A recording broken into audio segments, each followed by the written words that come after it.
ከሌላ ወንድ አርግዞ በነገር ላይ ረግግ ይሄን ነገር ካንቺ ነው የሰማሁት። እንደዚህ የሚያደርጉ ሴቶች አሉ ብዬ አላስብም ነበረ።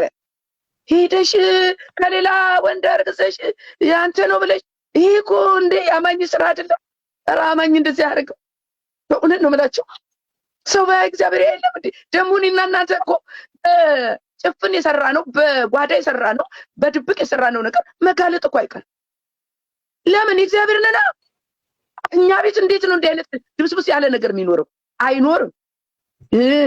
እንደዚህ በቃ ለማትረፍ ትዳር ውስጥ ለማትረፍ ያላችሁ ሰዎች አላችሁ። ገንዘቧን አይታ አግብታ ከሆነ አሎ ገንዘብ አይታችሁ የገባችሁ ካላችሁ ገንዘቡን አይተሽ የገባሽ ካለሽ ያው ገንዘብ መንስ ሆኖ ሰላም ይነሳችኋል። ስለዚህ ጭራሽ በሆነ መንገድ አንተ የበላይ ሆነ ገንዘቡም ላይ እኔ በላይ ነኝ ብለህ በሷ በሚመጣው ገንዘብ ላይ ማዘዝ ትፈልጋለህ። የብዙ ወንዶች ችግር ይሄ ነው። ገንዘቡ ላይ ሲሆን የወንድ ልጅ ኃላፊነት ላይ ሲሆን ወደኋላ ትላላችሁ። የሆነ ገንዘቡ ላይ ምናምኑ ላይ ሴክሱ ላይ ሲሆን ደግሞ ከፊት ሆናላችሁ። ለራሳችሁ የሚመቻችሁ ነገር ላይ አንዳንዶቻችሁ ብዙዎቻችሁ ሁላችሁም አይደለም። አንዳንድ ሴቶች ራሳቸው ከባላቸው ይልቅ በገንዘባቸው ይመካሉ።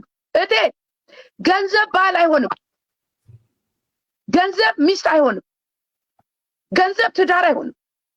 ሚሊዮነር ሆነሽ ባል ከሌለሽ መከራን። አንተ ሚሊዮነር ሆነ ትክክለኛ ጥሩ ትዳር ሚስት ከሌለ እሱም ደግሞ መከራ ነው። በገንዘብ የሚገዛ ነገር አይደለም የእግዚአብሔር ነገር። ልጅ ስጠኛ ለበለዚያ እሞታለሁ አለችው። እኔ በጣም ይገርመኛል። ስለዚህ የዛሬ ሚስቶች መቼም ባሎቻችሁን ግባ ምትሉበትም የላችሁ። ልጅ አገኝ እንደሆን ብላችሁ ግባ ምትሉበት ቦታ የለም። ሰራተኛ የለም። ግባ ብትሉ ደግሞ እቺን ጥያቄ ግባ ምትለው ነገር ማንም ወንድ አልፋትም። ግባ የሚለው ነገር ወዲያው ግባ ነው። በቃ ቀጥታ ሳያላምጥ የሚውጠው ትእዛዝ ይሄ ነው። ወንድ ልጅ ብዙ የሴት ትእዛዝ ይታገለዋል። ብዙ የሴት ትእዛዝ እሺ አይልም፣ አይፈጽም። ወንድ ልጅ ግን ሌላ ሴት ጋር ግባ ካልሽው ጥያቄ የለው። አብርሃም አሁን እዚህ ጋር ቃል ተገብቶለታል አይደለም እንዴ? አጋር ጋር ግባ ስትለው ኖ አይልም። ኖ እግዚአብሔር ቃል ገብቶልኛል ጠብቂ፣ አንቺ ራስሽ ትወልጃለሽ አይልም።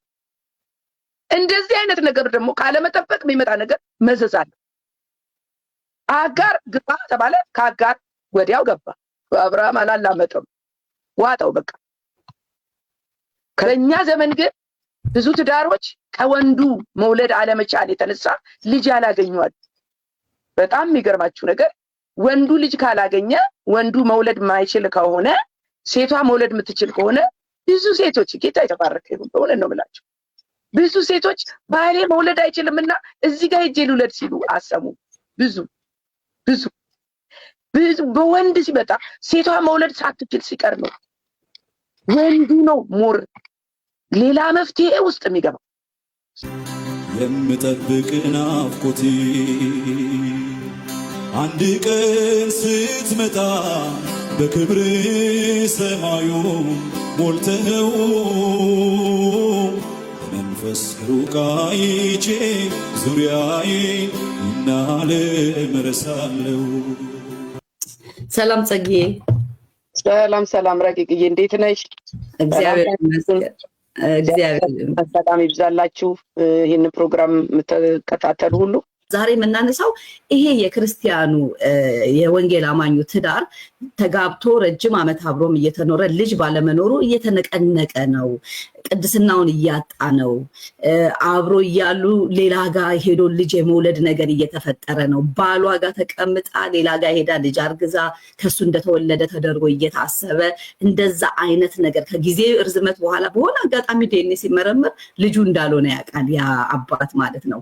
ወይ ደግሞ የሆነ ነገር ተፈጥሮ ነገሮች ልጅ መደበቅ አይቻልም፣ ልጅ እኮ አለው ደጅ ተብሎ ተሰማለች እዛና እሷና ይሄ ነገር ወንጌል አማኙ ጋር በጣም እየበረከተ ነው፣ በጣም እየበዛ ነው። እና ዛሬ እንግዲህ እንደ እግዚአብሔር ቃል እንዲህ አይነት ነገሮች ካሉ እኛ ያለንበት የህይወት ስታይል ተጋብተን ለረጅም ዓመት አብረን እየኖርን ልጅ ከሌለ እንደ እግዚአብሔር ቃል እንዴት እንኖር? እግዚአብሔር አምላክ ይባርካችሁ። ከኛ ጋራ ቪዲዮአችንን ሼር እያደረጋችሁ ላይክ እያደረጋችሁ የቻናላችን ቤተሰብ ካልሆናችሁ ደግሞ አሜን ኢማኑኤል ሚዲያንም እንዲሁም ወንጌል ለዓለምን ሰብስክራይብ በማድረግ ቤተሰብ እንድትሆኑ ተጠቃሚ እንድትሆኑ እንላለን። ተባረኩልኝ። ጸግዬ ወደ አንቺ ነው የምመጣው። እንግዲህ እስቲ የእግዚአብሔር ቃል ምን ይለናል? እሺ ረቂቅዬ ተባረኪ።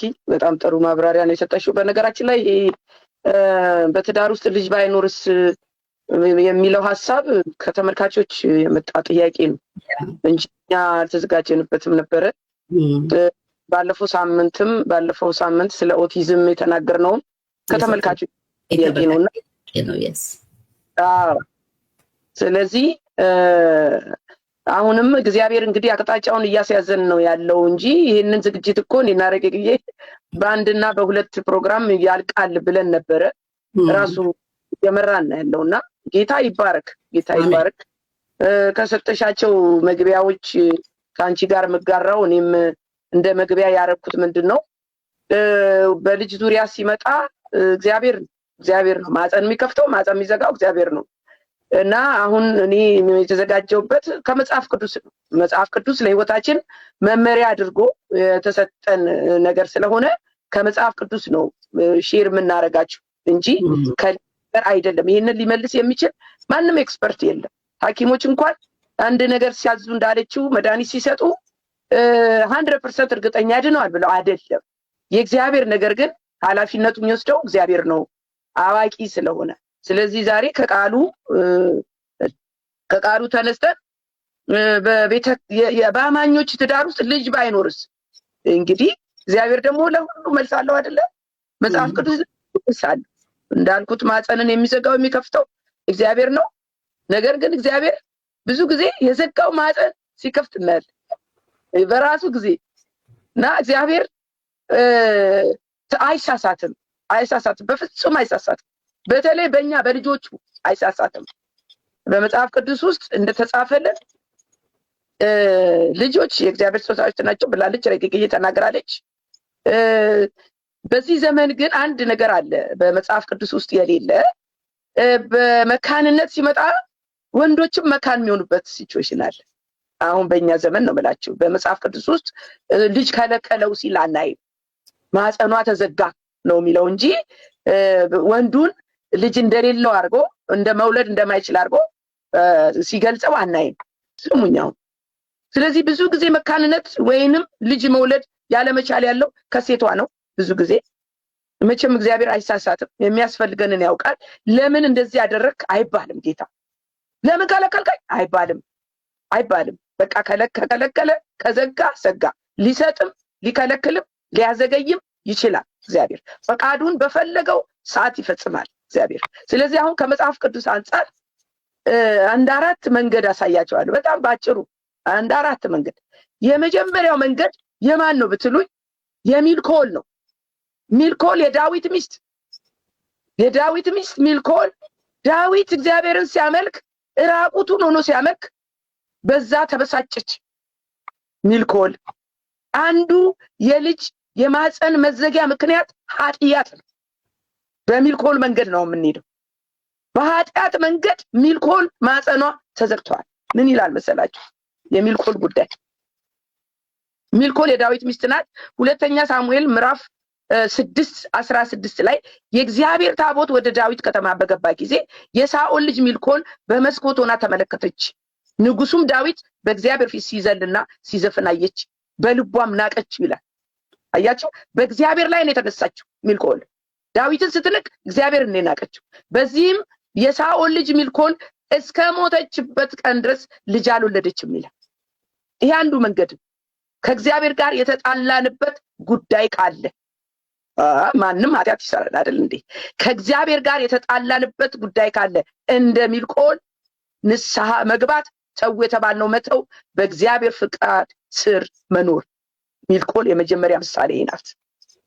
ሁለተኛ ምሳሌ በብዛት የተጠቀሰው እኔ አሁን ሞክሩት ብዬ ሳጀስት አላረግ፣ ይሄኛውን ሞክሩት ብዬ ሳጀስት አላረግ።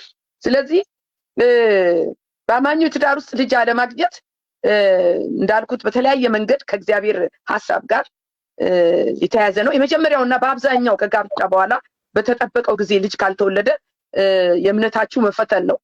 የእምነት ፈተን ለምን እግዚአብሔር የዘጋውን በራሱ ጊዜ መክፈቱ ስለማይቀር እምነት ይፈተናል። አሁን መዘረዘራቸው ሴቶች ደግሞ እምነታቸው ተፈትኖ መጀመሪያ የምትጠቀሰው ሳራ ናት። ስሙኝማ ሳራ ልጅ አልወለደችም እስከ መጨረሻው ድረስ። እስከ መጨረሻው ስላችሁ እስከ እድሜዋ ትልቅ እስኪሆን ድረስ ሳራ አልወለደችም። አብርሃም ግን የሳራ ባል አብርሃም ቃል ተገብቶለታል። ኦሬዲ እንዳሸዋ አበዛሃለሁ፣ እንደ ከዋክብት የማይቆጠር እሰጥሃለሁ ተብሎ ሳራ ይሄን አልሰማችም። በነገራችሁ ይሄንን ቃል ኪዳን ሳራ አልሰማችም። እንደ ሴት ልጅ አማራት አረጀው ዝንትን አለችና አያችሁ ከእግዚአብሔር ሐሳብ ውጪ የእግዚአብሔርን ቀን ባለመጠበቅ ከትዳር አጋር ሌላ ያንኑ ቃል ኪዳን ካለመጠበቅ የመጀመሪያ ስህተት የሰራው አብርሃም ነው። ከዛ በኋላ እስማኤል ተወለደ። ገና ሲረገዝ አጋር እመቤቷን ማቃለል ጀመረች። እና ታዲያ ባልሽ ጋር ያተኛች ሴት እንዴት ነው ያ ሰውዬ እኮ ከሱ እኮ አረገዘች ከባልሽ እንዴት ነው ላታቃልል የምትችለው? መዘዝ አለው። ስለዚህ ይሄ ነገር በመጽሐፍ ቅዱስ ውስጥ የእግዚአብሔርን ቀን አለመጠበቅ ሁለተኛው ምክንያት የእግዚአብሔርን ቀን አለመጠበቅ ስተት ውስጥ የገቡ አማኞች አሉ። አሁን ረቂቅ እየቀደም ስትል ነበር ወደ ሌላ ሴት ሄዶ መውለድ። ስለዚህ ብዙ ሴቶች መጽሐፍ ቅዱስ ውስጥ የተጠቀሰልን ሁለተኛው መንገድ ልጅን የእግዚአብሔርን ቀን ካለመጠበቅ ልጅን በሌላ ሴት በሌላ መንገድ ማምጣት። ይሄ ትልቅ ስተት ነው፣ ልንወስደው የሚገባ አይደለም። እንደዚህ አይነት ሴቶች ደግሞ መጀመሪያ ሳራ ነች። ከዛ በኋላ ደግሞ ያዕቆብ ሚስት ራሄል ነች። ያዕቆብ ሚስት ራሄል ልጅ አልነበራት። ስለዚህ ምንድነው ደግሞ ሌላው ልጅ የእግዚአብሔር ስጦታዎች ሆነው ሳለ ልጅ ስጠኝ አለች ራሄል። ማንን? ያዕቆብን። በዚህ በዘፍጥረት 30 ቁጥር 1 ላይ ራሄል ለያዕቆብ ልጆችን እንዳልወለደች ባየች ጊዜ በእህቷ ቀናች። ያው እህቷ ሊያ ተወልድ ነበር። እግዚአብሔር ደግሞ ለሊያ ልጅ የሰጠው መርከጥፉ ስለነበረች ለሊያ ልጅ ሰጣት ይላል። ለራሄል ደግሞ ማጸኗን ዘጋ ይላል። ይሄ እግዚአብሔር አሰራር ነው። ከዛ በኋላ ልጅ ስጠኝ፣ ይህ ካልሆነ እሞታለሁ አለችው። ያዕቆብም ራሄልን ተቆጥቶ በእውኑ እኔ የሆድን ፍሬ በነሳሽ በእግዚአብሔር ቦታ ነኝን አላት። ከዛ በኋላ የሆነውን ታውቃላችሁ። ከሰራተኛ ይወለድ አለችው። ከእንደገና ሊያ ጋር ግባ አለችው። እንደውም እንትን ጉቦ እየሰጠች የሌላ ሰው ልጅ የሌላ ነው። እቶቼ በዚህ ዘመን መቼም ባሌን ሌላ ቦታ ሂድና ውለድ የምትል ሴት አለች ብዬ አልገምትም። ግን እንደዚህ አይነት መንገድ የሄዱ ሴቶች ልጅ አልሆነላቸውም። የኛንተ አይደለም፣ በቃ የሰው ነው። ስለዚህ ሁለተኛው መንገድ ይሄ ነው። ብዙ ማያስኬደው መንገድ በመጽሐፍ ቅዱስ በብዛት የተጠቀሰው። እነዚህ ሴቶች ደግሞ በጣም የሚገርማችሁ ነገር ቆይቶ እግዚአብሔር ማጸናቸውን ከፈተ። ሳራ ወለደች፣ ርብቃ ወለደች። ርብቃ እንኳን ይስሐቅን ግባና ተኛ አላለችም፣ ጌታ ይባርካት። እንደገና ራሄል ወለደች። ግባና ተኛ ስትል የከረመችው ራሄል ወለደች እኮ ዮሴፍ እና ቢንያምን። ይሄ ሁለተኛው መንገድ። ሶስተኛውና ብቸኛው የሐና መንገድ ሐና በጣም ምሳሌ ነች፣ የልጅ ማግኛ ምሳሌ። ለምን? በጸሎት ጸንታ አልቅሳ በእግዚአብሔር ፊት ሐና በጣም በሚገርም ሁኔታ ሐና ሆይ አላት። እንትና በጣም ይወዳት ነበር። በነገራችሁ ላይ የማይወልዱ መካን የሆኑ ሚስት ያላችሁ ባሎች ፕሊዝ በየትኛውም መንገድ ሞራላቸውን አትንኩ። በየትኛውም መንገድ አትንቀፏቸው። በየትኛውም መንገድ እግዚአብሔር ጸጋን ይሰጣል። እናንተም አማኞች ናችሁ። በእግዚአብሔር መንገድ ትዳራችሁ ልጅ ቢኖር ልጅ ባይኖር እግዚአብሔር ሰጠ፣ የሚሰጠው የሚከፍተው የሚዘጋው በሚለው መረዳት በፍቅር ኑሩ። ይሄ ነገር ትዳር ሊረብሽም አይገባም። እንደ አማኝ እንደ ቃሉ ስናገባቸው ደግሞ ስንጋባኮ ወረስ ኦር ቤተር ከተባለ ልጅ ቢኖራት ባይኖራት ፍቅር ከልካዩም ሰጪውም እግዚአብሔር ነው በሚለው ሕግ እቺን ሴት እንደ ጎዶሎ እንደ ኃጢአተኛ እንደ ምናምን መታየት የለባትም። ይሄ የወንዱ ኃላፊነት ነው። ብዙ ልጅ የከለከላቸው ሴቶች ባላቸው ይወዷቸዋል። አይገርማቸው? ራሄልን ያዕቆብ በጣም ይወዳት ነበር። ሕልቃና ደግሞ ሐናን በጣም ይወዳት ነበር። ከዛች ከፍናና አብልጦ የሆነ ነገር ያደርግላታል እንዳይሰማት። እንደውም አንድ ጊዜ ምን አላት? ሃና ሆይ ለምን ታለቅሻለሽ? ለምንስ አትቀምሺም አትበይም? ለምንስ ልብሽ ያዝናል? እኔ ከ10 ልጆች አልሻልምን አላት። ይሄ የሱ ያለው ፍቅር ሃና ያበረታት ነበር። ሃና ግን ልጅ ያገኘችው በምንድን ነው? ሁላችሁም እንደምታውቁት በጸሎት ጸንታ ነው። አሁን እንግዲህ ሶስተኛው መንገድ ይሄ ነው። የመጀመሪያው እንደ ሚልኮል በኃጢአት የተዘጋ ማጸን። ሁለተኛው ልጅ የሚያመጡት ባላቸውን ግባ እያሉ የሚያመጡት ካለመጠበቅ እግዚአብሔርን ቀን። ሶስተኛው ደግሞ በጽናትና በጸሎት ልጅ ይመጣል።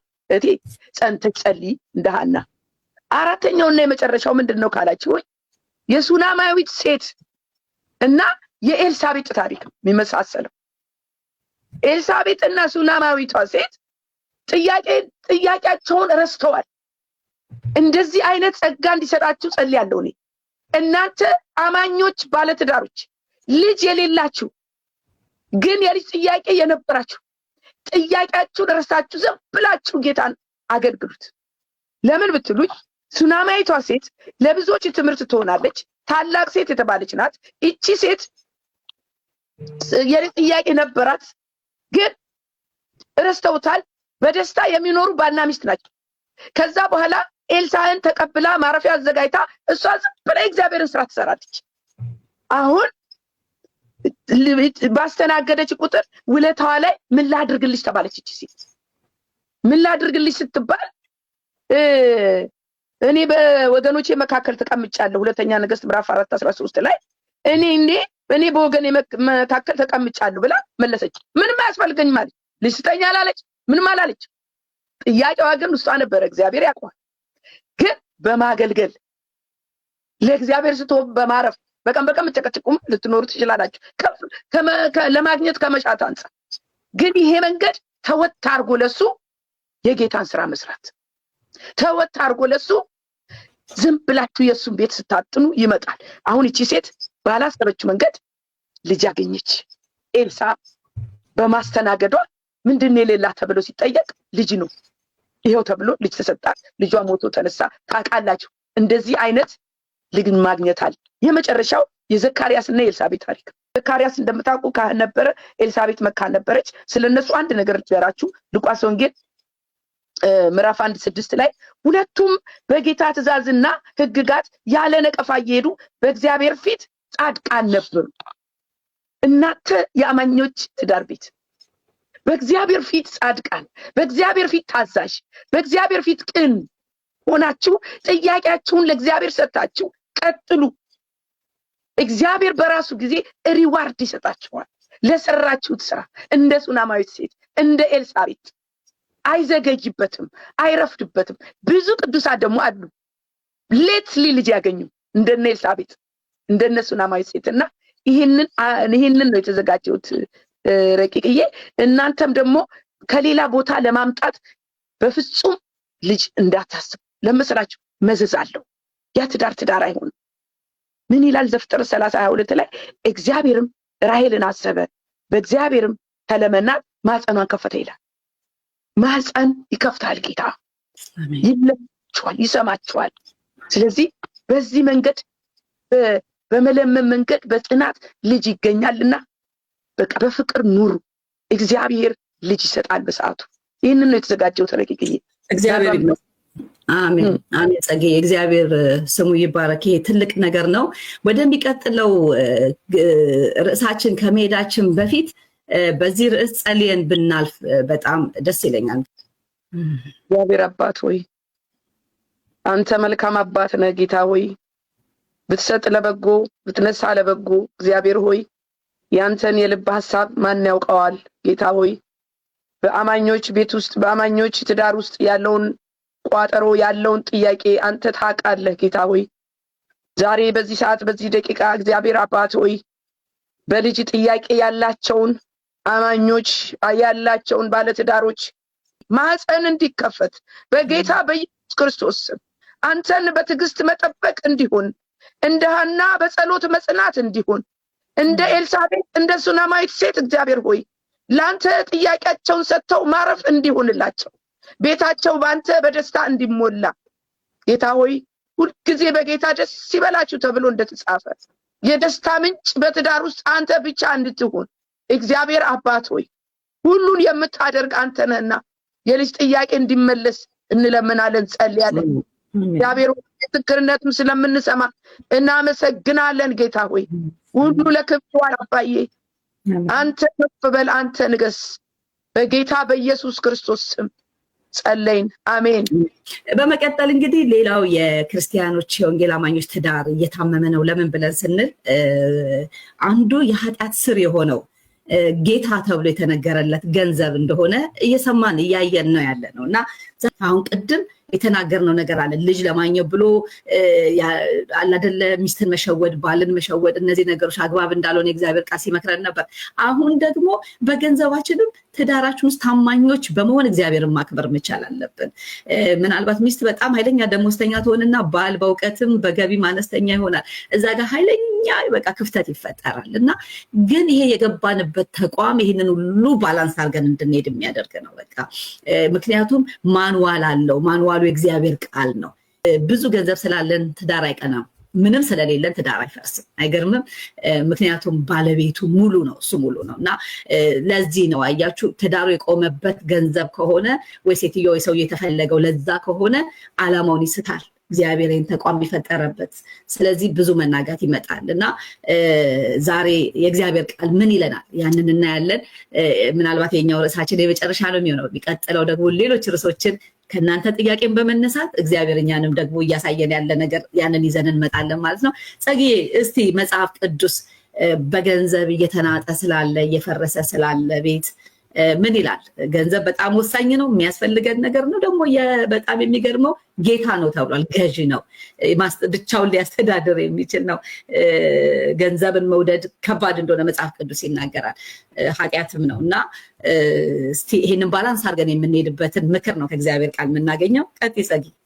እሺ ረቂቅዬ፣ ከዛ በፊት ግን ከበፊቱ ቶፒክ ላይ አንድ ቃል ረስቻለሁ እና ሳልናገር ባልፍ በጣም ይቆጨኛል ብዬ ነው። በዚህ በሃና ኬዝ ላይ በአንደኛ ሳሙኤል ምዕራፍ 1:11 ላይ ሃና አቤቱ የሰራዊት ጌታ ሆይ የባሪያህን መዋረድ ተመልክተ ብታስበኝ ያለችበት ቃል አለና እኔንም ባትረሳ አለችና ለባሪያህም ወንድ ልጅ ብትሰጥ ብላ እድሜውን ሁሉ ለእግዚአብሔር ሰጠዋለሁ ምላጭም በራሱ ላይ አይደርስም ብላ ስለተስላለች እና ምናልባት በዚህ ሁኔታ ውስጥ ያላችሁ የጸለያችሁ ያላችሁ አሁን ሃና ጣውንቷን ፍናናን ለማስቀናት ሳይሆን ልጇን በመከራ ያገኘችው ልጇን ለእግዚአብሔር ለመስጠት ስለተስላ ነበርና እንደው ከሰው ኩል አርገኝ አቅፌ ልሳም ቤቴ ይድመቅ አይኔን ባይኔ ያሳየኝ ጧሪ ቀባሪ አታሳጣኝ አጫዋች ስጠኝ ሚለው ነገር ሳይሆን ለእግዚአብሔር ላንተ እግዚአብሔር ነው እንግዲህ አሁን ሰው ያጣው። አስቡት ሳሙኤል ሙሉ እድሜውን ለእግዚአብሔር ነው እንትን ያለው ያደገው በእግዚአብሔር ቤት ነው ያገለገለውም እግዚአብሔርን ነው። ስለዚህ ከራስ ከሰልፊሽነት ወጥተን ልጅ ከሰጠኝ መልሼ ላንተ ሰጣለሁ ከእግዚአብሔር ጠይቀን ከተቀበልን በኋላ በተቀበልነው ነገር ምን እንደምናደርግ እግዚአብሔር አስቀድሞ ያውቃልና ስለት ብንሳል ላንተ መልሼ ሰጣለሁ የሚለውን ነገር ብንሳል እግዚአብሔር ደስ ይለዋል ብዬ አምናለሁ። ይህንን ካልኩ ዘንዳ የገንዘብ ነገር ሲነሳ መቼም ገንዘብ ነገር ሲነሳ ብዙ ሰው ያንቀጠቅጠዋል። በጣም የሚገርም ነገር ነው። ለገንዘብ ያለን አመለካከት ትዳራችንን ይገነባል ወይ ያፈርሳል። ገንዘብ ከምንም ነገር ቀጥሎ ነው። ገንዘብ ይጠላ ሰው የለም። ገንዘብ አስፈላጊ ነገር ነው። በዚህ እንስማማለን ሁላችንም። ነገር ግን የገንዘብ መውደድ እዚህ አንደኛ ጢሞቴዎስ ምዕራፍ 6:10 ላይ ገንዘብን መውደድ ነው የሚለው የክፋት ሁሉ ስር ነውና አንዳንዶች ይህን ሲመኙ ገንዘብን ሲወዱ ከሃይማኖት ተሳስተው በብዙ ስቃይ ራሳቸውን ወጉ ይላል። ይሄ መመሪያ ነው። ስለዚህ እንዳማኝ ገንዘብ ለኔና ለእናንተ አስፈላጊ ነገር ነው።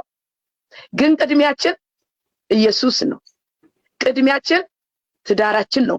ቅድሚያችን ባለቤት ናት፣ ልጆች ናቸው፣ ባልሽ ነው።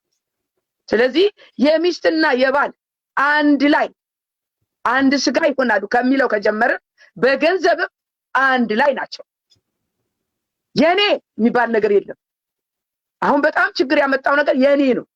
የኔ ቤት ውስጥ አንደኛው በተለይ ሴት ልጅ ሞር ገቢ ካመጣች አንደኛ ባልየው ጭንቅላቱ አይቀበለውም እናንተ እንዲሁ ይጣጣራል ይታገላል እንዴ በቃ ማይሆን ነገር ውስጥ ይገባል ምንም እንኳን አላለችም ሚስትየዋ አሁን በተለይ አሜሪካን ሀገር ሚስት አግብታ ታመጣለች አይደለ ሀገር ቤት የመጣው ሰው እሷዚ ተደራይታ ቤት ትንብላ ቤት ገዝታ ነርሲንግ ናት ነርስ ናት አንተ ተመጣና ገና አልተማርክ ይሆናል ወይ ወራውስ መስራት ሊሆን ይችላል እና ታዲያ ምን እናርግ እንግዲህ ሁኔታው ይሄ ነው ስለዚህ አሁን በገንዘብ ላይ እሷ እኮ ምንም አላለች ስለዚህ በተለይ በለጠ ገቢ ያላት ሚስት ፓስተር እንኳን ብትሆን ደሞ በሴቶቹ ሲመጣ ፓስተር ብትሆኝ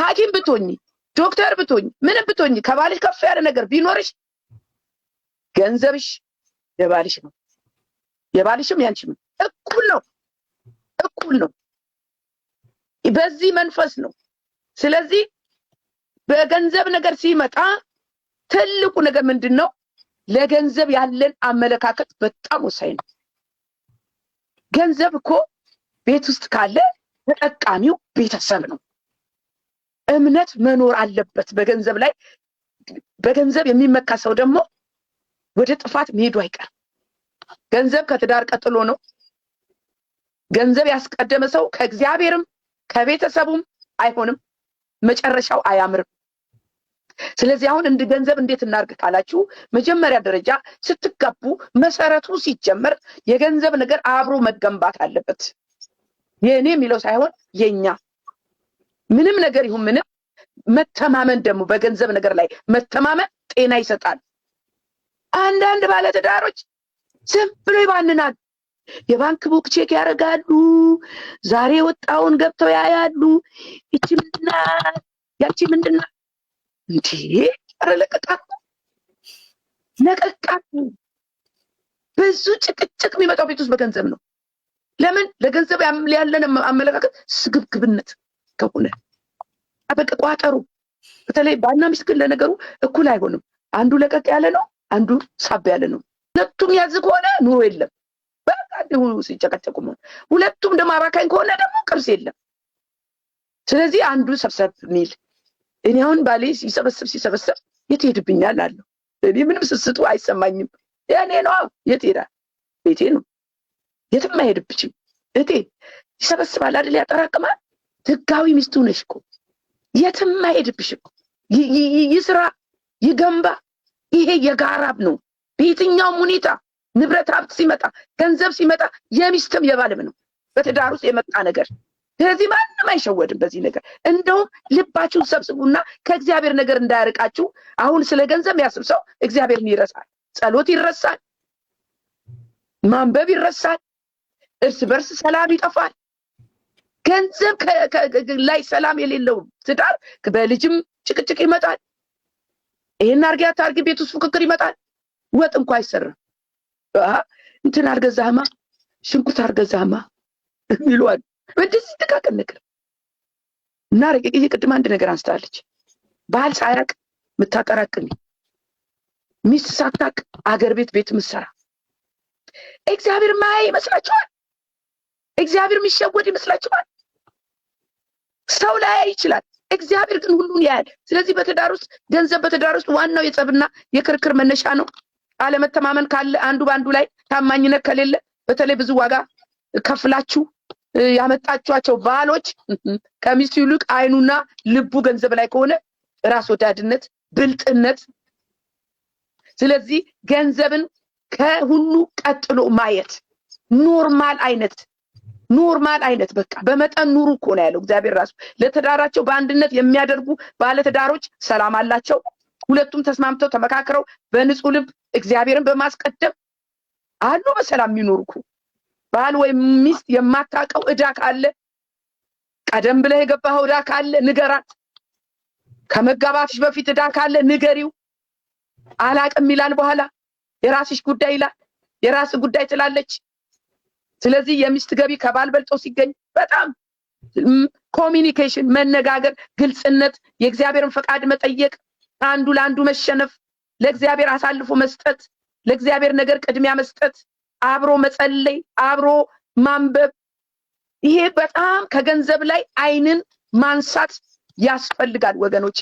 በዚህ በዕብራውያን 13:5 ላይ አካሄዳችሁ ገንዘብን ያለ መውደድ ይሁን፣ ያላችሁ ይብቃችሁ ይላል። የሰው ልጅ መቼም ገንዘብ በቃኝ አይልም። እኔና እናንተ ግን እንደ አማኝ በቃኝ ልንል ይገባል። ገንዘብ ለስራችን የሚከፈለን ዋጋ ነው። ሰው ሰርቶ ገንዘብ ያገኛል። ገንዘብን በአግባቡ መያዝና መጠቀም ማካፈል መጽሐፍ ቅዱሳዊ ነው። ችግሩ የሚጀምረው ግን ሰው ገንዘብን ከፊት ሲያስቀምጥ ነው።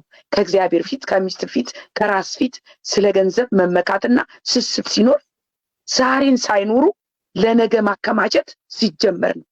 ነገ ምን እንደሚሆን እኮ አታውቅም።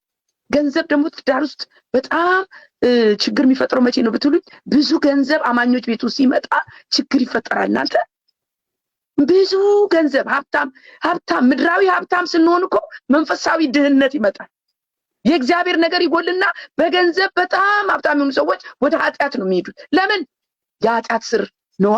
ብዙ ኃጢአት ወደ ዝሙት ያስኬዳል። ገንዘብ ወደ ዓለማዊ ነገር፣ ዓለማዊ ምኞት ያስኬዳል። ወደ ምድራዊ ምቾት ያስኬዳል። ስለዚህ የገንዘብ ምን እንደውም በመጠን ስጠ ነው ምለው። እኔ በመጠን ስጠን እላለሁ። ለቅዱሳን መመካት ይጀመራል። ብዙ መዘዝ አለው። ትልቁ ነገር ከእግዚአብሔር ጋር ያጣላናል፣ ያርቀናል።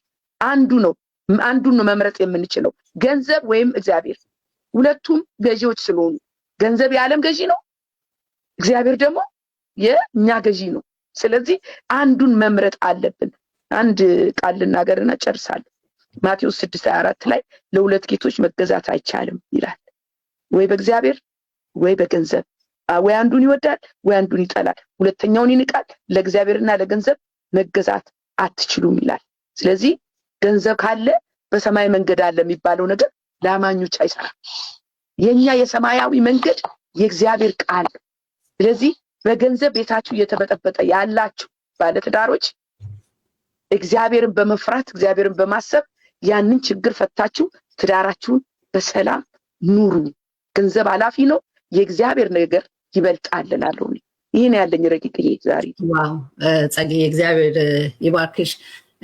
ጸግዬ ባለችው ላይ ጥቂት ነገር ለመጨመር ገንዘብ ካለ በሰማይ መንገድ አለ።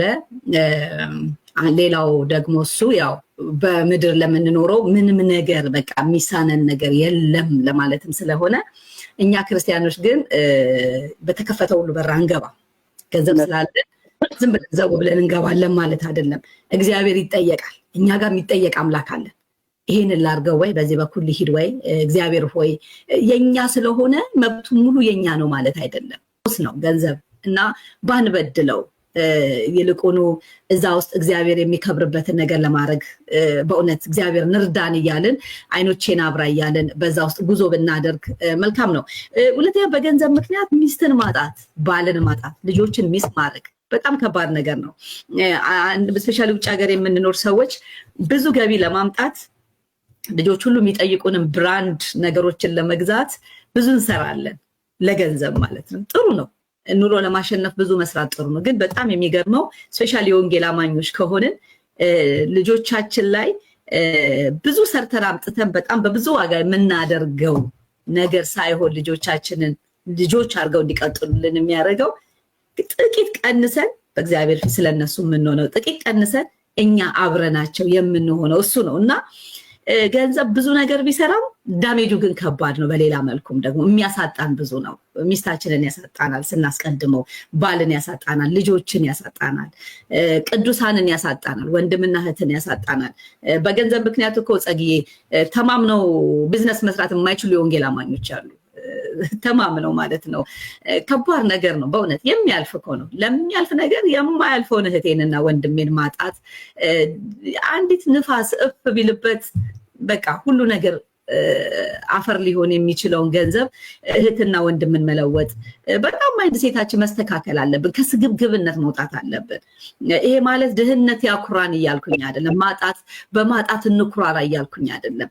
ግን ማጣት የተወገደበት መንገዱ ያ ገንዘብ የመጣበትን መንገድ ስናየው በቃ እግዚአብሔር ባይረዳ የሚሆን ነገር አይደለም እና እንዴት እግዚአብሔር ረድቶ ላገኘነው ነገር ቤት እንበድልበታለን፣ ሚስትና ባል እንበድልበት፣ እንዋሻለን፣ እንዴት አድርገን ትዳር እናናጋለን? በጣም ልናስብበት የሚገባና ራሳችንን ልንፈትሽ በዚህ ውስጥ እያለፍን ያለን ሰዎች ካለ ራሳችንን ፈትሸን ንስሐ ልንገባ ያስፈልጋል። ገንዘብ ለኛ ተፈጠረ እንጂ እኛ ለገንዘብ ባሪያ ልንሆን አይደለም የተሰራ ነው። ስለዚህ በምንም መንገድ ይምጣ እህት ትበልጣለች፣ ወንድም ይበልጣል፣ ባል ይበልጣል፣ ሚስት ትበልጣለች፣ ልጆች ይበልጣሉ ከገንዘቡ በፊት ምክንያቱም የተሰራው ለኛ ስለሆነ ማለት ነው። ተባረኩልን ቅዱሳን። በሚቀጥለው ሳምንት ሌላ 2 ርዕሶች እንደዚህ ዘንላችሁ እንመጣለን። እንድናነሳው የምትፈልጓቸው ርዕሶች ካሉ በወንጌል ለዓለም የዩቲዩብ ቻናል ላይ አሜን ኢማኑኤል ሚዲያ ላይ እንዲሁም ደግሞ የፌስቡክ ገጾቻችን ላይ በግልም በመሴንጀር እንዲሁም ከቪዲዮ በታች ጥያቄዎችን መላክ ትችላላችሁ። በዛ ሐሳብ መሰረት እንደ እግዚአብሔር ቃል ነገሩን ልናነሳው እንዲሁ ልንማማርበት እንችላለን። በተረፈ መልካም ለተሰንበት ይሁንላችሁ። ተባረኩ። መልካም ቀን። ባይ። ተባረኩ። ሻሎም ሻሎም።